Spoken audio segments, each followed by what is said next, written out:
আসসালামু আলাইকুম প্রিয় দর্শক, আজ আমি আপনাদেরকে দেখাবো বেডরুমের ডিজাইন।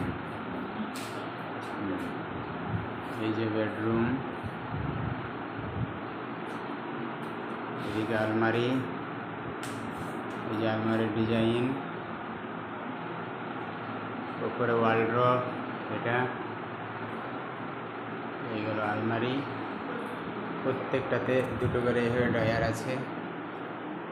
এই যে দেখছেন ড্রয়ার, দুটো করে ড্রয়ার, নিচে ওপরে আলমারি।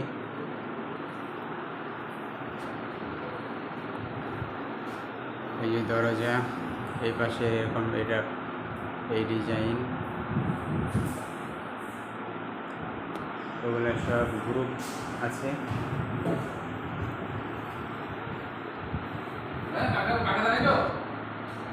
এগুলা